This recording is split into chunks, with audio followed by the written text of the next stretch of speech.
확률의 성질과 여사건의 확률 시작하겠습니다. 확률의 성질에서는 우리가 앞에서 확률이라는 것은 모든 경우의 수분에 어떤 특정한 사건 A가 일어날 수 있는 경우의 수가 분자에 올라가는 거였잖아. 그지? 근데 우리가 이렇게 이제 확률 하면은 우리가 이제 그 확률의 범위를 보는 거야. 확률. 어떤 확률이 일어날 수 있는 확률 값의 범위는 항상 뭐냐면은 보세요. 여기서 사건 A가 일어날 수 있는 경우 수는 절대 안 일어날 수 있고 또는 어떤 사건에서 모든 경우의 수가 되겠지. 근데 얘를 양변을 우리가 이제 모든 경우 수로 나눴다고 쳐봐. 모든 경우의 수. 여기도 모든 경우의 수. 여기도 모든 경우의 수로 나눴다고 한다면은 당연히 요 값은 얼마가 돼? 잠깐 다시. 자, 요 값은 0이 되고, 그죠? 그 다음 요 값은 얼마가 돼? 분모보다 똑같으니까 1이 되는 거란 말이야. 그래서 우리가 어떤 일어날 수 있는 사건에 일어날 수 있는 확률은 자, 0부터 어디까지가 돼? 오른쪽 1까지가 되는 거야. 즉, 우리가 이제 확률 값이라는 것은 1보다는 클 수도 없고 0보다는 작은 음수도 나올 수가 없습니다. 자, 다시 한번 어떤 사건 A가 일어날 수 있는 모든 경우의 수는 0번보다는 크고, 경우의 수, 사건 A가 일어날 수 있는 경우의 수는 안 일어나는 것보다는 크거나 같고, 그 다음에 모든 경우의 수보다는 작거나 같겠지. 이걸 양변을 다, 세 변을 다 모든 경우의 수로 나눠주면은 요게 1 되고, 요게 0 돼서 요게 일어날 확률이잖아. 그래서 확률 값은 0하고 1 사이에 있다. 그러면은 이때 반드시 일어날 확률 값은 항상 얼마가 돼? 항상 1이라고 와. 1. 그 다음에 절대 일어날 수 없는 확률 값은 얼마가 돼? 0이 되는 거고. 그러면 예를 들어서 한 개의 주사위를 던질 때 여기 보세요. 한 개의 주사위 던질 때 6보다 큰 수는 나와 안 나와? 안 나오지. 그럼 그때 확률 값은 얼마가 돼? 0이 되고. 그 다음에 6 이하의 눈이 나온다. 그럼 맨날 6 이하의 눈이잖아. 항상. 그치? 그래서 6 이하의 눈이 6가지가 항상 나오기 때문에 그때 확률 값은 얼마다? 1. 이렇게 봅니다.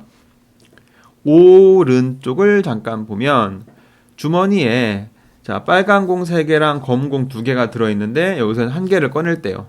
그러면은 빨간 공이 나올 확률 얼마가 돼? 전체 몇 개 중에? 5개 중에 빨간 공 3개니까 5분의 3 하면 되고, 검은 공이 나올 확률은 전체 5개 중에 검은 공 2개 주면 되는 거고, 그지? 근데 빨간 공 또는 검은 공이 나온다. 이건 당연히 얼마가 돼? 무조건이잖아, 그지? 빨간 공하고 검은 공이 들어있었으니까 거기서 뽑으면은 당연히 뭐 항상 빨간 공 또는 검은 공이 나오니까 확률 값은 1이 되고, 근데 흰 공이 나올 확률을 물어봤네. 흰 공은 들어있지도 않았지. 절대 일어날 수 없기 때문에 확률 값은 얼마가 돼? 0. 이렇게 쓰면 되겠죠. 그 다음에 여사건의 확률이라는 게 있어요. 여사건. 여사건은 뭐냐면은 우리가 기본적으로 생각을 해봐. 어떤 사건 A가 일어날 확률을 P라고 하고 사건 A가 일어나지 않을 확률을 Q라고 한다면은 당연히 일어나는 값과 일어나지 않은 값을 더한 값이 항상 1이 될 수밖에 없어. 확률은 항상 합은 1이 되는 겁니다. 이렇게 그랬을 때 결과적으로 어떤 사건 A가 일어나지 않을 확률은 1에서 일어날 확률을 뭐 하면 돼? 빼주면 되는 거야. 자, 여기 써있지. 요 얘기. 그랬을 때 사건 A에 대해서 A가 일어나지 않는 사건을 A의 여사건이다. 즉 반대 의미를 우리가 여사건으로 보면 되는 겁니다. 그럼 예를 들어서 여기 봐봐. 밑에 걸 보면 주사위를 던져서 5의 눈이 나오는 사건, 5의 눈이 나온 사건을 P라고 하면은 그때 5의 눈이 나오지 않는 사건을 이제 Q로 보는 거야. 오케이? 그러면은 P는 뭐가 돼? 얘는 값을 생각해보면은 주사위니까 6분의 5의 눈은 1이 되겠지. 그치? 한 가지니까. 이렇게 확률을 구할 수 있고. 그러면은 5의 눈이 나오지 않을 확률은 뭐 어떻게 구한다면은 1에서 빼주는 거야. 뭐를? 5의 눈이 나올 확률 얼마? 6분의 1. 그럼 이거 얼마가 돼? 당연히 6분의 얼마가 돼? 5. 이게 5의 눈이 나오지 않을 확률 값이 되겠지 뭐. 그치? 이건 뭐 어려운 말은 아니야. 내용이 있어서 쓰다 보니까 왠지 어렵게 느껴지는데 그렇지 않습니다. 5의 눈이 나올 확률이 6분의 1이면은 5의 눈이 나오지 확률 나오지 않을 확률은 6분의 5가 되겠지. 이렇게. 그러면은 오른쪽을 한번 잠깐 볼게요. 오른쪽을 보면 진이가 입학 시험에서 합격할 확률이 6분의 5일 때 그럼 합격하지 못할 확률. 합격할 확률이 뭐가 돼? 이게 합격한다. 이걸 사건을 P라고 한다면은 합격하지 못할 사건을 Q라고 해보는 거야. 그럼 합격하지 못할 확률은 뭐다? 1-P가 되겠지. 그래서 1 빼기 합격할 확률 6분의 5를 빼니까 합격하지 못할 확률은 얼마다? 6분의 1 이렇게 구할 수 있겠죠. 항상 기억해. P 더하기 Q는 얼마다? 1이 되는 겁니다. 이렇게 얘가 얘랑 서로 무슨 여사건 관계에 있을 때, 그 다음에 이번에는 이제 적어도라는 말이 있을 때, 적어도라는 말이 있을 때가 우리가 여사건을 써주는 거예요. 이거 굉장히 중요해. 고등학교 때도 엄청 많이 나와. 문제에서 적어도 하나는 어쩌고 저쩌고 이런 말이 있으면 여사건을 써줍니다. 예를 들어서 적어도 하나가 P일 확률은 1에서 전체가 P가 아닐 확률을 빼주면 돼. 보세요. 세 개의 동전을 던질 때 적어도 하나가 앞면, 그럼 적어도 하나가 앞면이란 말이 있지. 적어도 하나가 앞면. 그러면은 이거는 뭐가 돼? 이거의 반대말을 생각하는 거야. 그러면 모두 뒷면. 모두 뒷면이 반대말이 되는 거야. 여사건 할 때는 반대말을 생각해 주는 거야. 그래서 세 개를 동시에 던질 때 적어도 하나가 앞면 나올 확률은 뭐에서 1에서 뭐가 돼?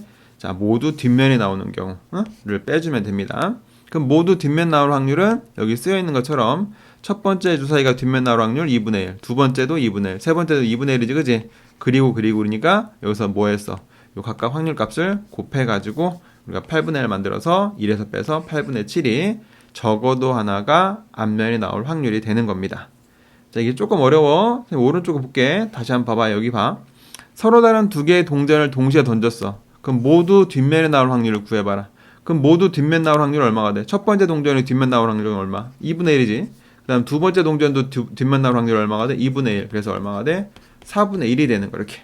그럼 보세요. 적어도 한 개가 앞면 나올 확률을 구해라. 여기 적어도라는 게 있지? 그럼 적어도라는 말이 있을 땐 뭘 써준다? 여사건의 성질을 써준다. 그럼 1 마이너스 뭐 하면 돼? 적어도 한 개가 앞면의 반대말은 뭐야? 모두 무슨 면? 자, 뒷면일 확률을 빼서 계산해준다. 그럼 1 마이너스 위에서 모두 뒷면 확률이 4분의 1 구해놨었지. 4분의 1을 빼주면은 4분의 3이 적어도 한 개가 앞면에 나올 확률 값이 되는 겁니다. 자, 이거 많이 연습을 해봐야 돼. 문제를 딱 읽었을 때, 적어두면은 뭐다? 여사건의 확률을 활용해서 문제를 풀면 되겠다. 이렇게 추측을 해주면 좋겠습니다.